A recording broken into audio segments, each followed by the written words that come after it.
Most people try to rise by playing the political game.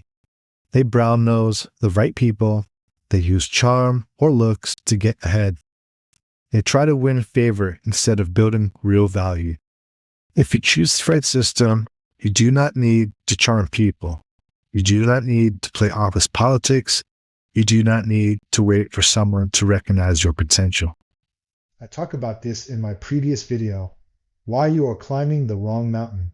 But even if you choose the wrong system like I did, if you become the person who solves real problems, you still level yourself up. The system might not reward you, but your value keeps rising, and that value travels with you. Let me give you a real example. This story is not about getting sympathy or showing off. It is not a Hollywood script. In the real world, the bad guys do not always lose, and the good guys do not always win. Sometimes the system rewards the wrong people and punishes the right ones. But even then, if you build real competence, you give yourself a fighting chance, no matter how stacked the game feels. When I joined the army, I quickly realized I had stepped into the wrong system. Promotions were not based on competence like I had expected. At that time, they were more focused on political optics, gender balance, visibility, public perception. They wanted to showcase a female-friendly fighting force, and that took priority over skill. What made it worse was that I could not just leave. I could not quit without facing jail time or serious punishment. And to top it off, I had an insecure, incompetent boss who saw me as a threat. So he made a decision. He sent me to a dangerous area in Iraq undermanned, with no proper equipment and no support. At that point, I was not thinking about climbing ranks. I was thinking about staying alive. I was in the red zone, and all I had was my will and whatever I could get my hands on. So I got to work. I traded for supplies. I borrowed what we needed. I practiced my craft daily like it was a survival skill, because it was. I sharpened it like a blade, and slowly people noticed. Not my boss, but others. People on the outside who saw the results. That recognition became a double-edged sword. The same boss who put me in danger saw that I was gaining influence, even though my position had not changed, and he tried to cut me down again. After the deployment, his influence started to fade. People began to notice he had spent most of his time hiding in the green zone, while others, including me, were in the red zone doing the actual work. Somehow, he still managed to secure a bronze star, but the respect was hollow. Everyone knew who had earned their place and who had not. And when I returned to the United States, some of my coworkers, the ones who stayed safe behind desks, turned bitter. Jealousy replaced silence. Attacks came in sideways. To say I was sad would be an understatement, but I got out. And what I found next surprised me. That skill I had built out of necessity, that discipline, that clarity, that ability to deliver under pressure, it followed me. It served me long after the system was behind me. Even without the stripes, my soldiers still listened to me. They remembered who showed up, who communicated clearly, who took care of them. Some of them still thank me to this day.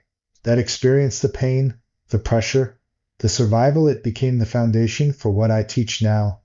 Quiet moves, real strategy, power that lasts, not because someone handed it to me, but because I earned it in a system that tried to bury me. Let us get to the point.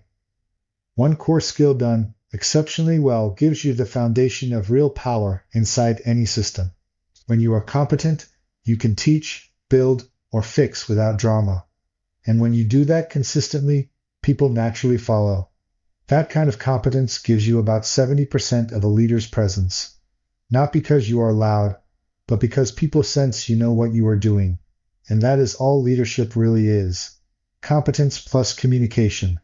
The skill to do the work, and the clarity to guide others through it. If this is connecting with you, I cover more of these lessons, including the hidden costs, the traps, and the tactics that actually work in the guide called 7 Quiet Moves That Buy You Freedom. It is free, and it goes deeper into everything I talk about here. Now let us talk about leverage. Being quietly competent gives you about 60% more power when it comes to career advancement. Why? Because it becomes very difficult to deny a raise or promotion to someone who keeps everything running. Even the worst boss knows when losing you would hurt. And then there is protection. Competence buys you about 60% more downside insurance. When the layoff list starts forming, they look twice before putting your name on it. You are the one who makes chaos go away. That matters. But let me be clear. The world does not run in black and white. There is still that 30% chaos margin. Bad bosses, bureaucracy, internal politics, checkbox initiatives that have nothing to do with skill. Sometimes they win. But competence still gives you the best odds. Here is where most people mess up. They chase influence without building usefulness. They want authority without weight.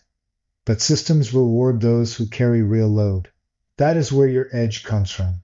Here is something most people miss. The more competent you become, the freer you get. You can climb if you want. You can walk when it no longer serves you, because your value is internal.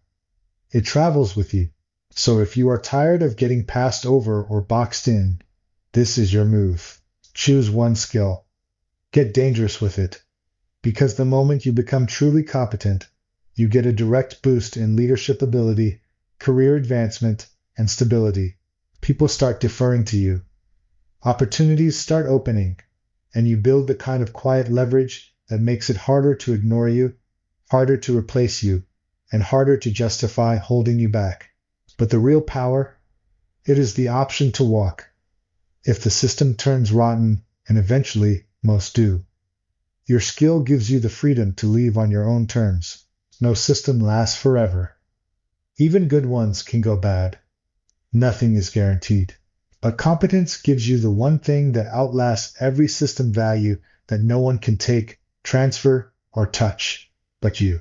It cannot be revoked like a title. It cannot be taken like a possession. It cannot be frozen or inflated away like currency. And it cannot be blocked by some centralized platform or agency. It is yours, and it works anywhere. But there is something else you need to know. The better you get, the more likely you are to attract the wrong kind of attention. Being great at what you do can make you a target. Insecure managers, bitter coworkers, people who cannot keep up will sometimes try to drag you down instead of stepping up themselves. That is why the next module is all about building mental armor, how to stay calm, clear, and sharp when toxic people start aiming for your progress or your reputation. Because some people would rather break you than build themselves. And you need to be ready for that.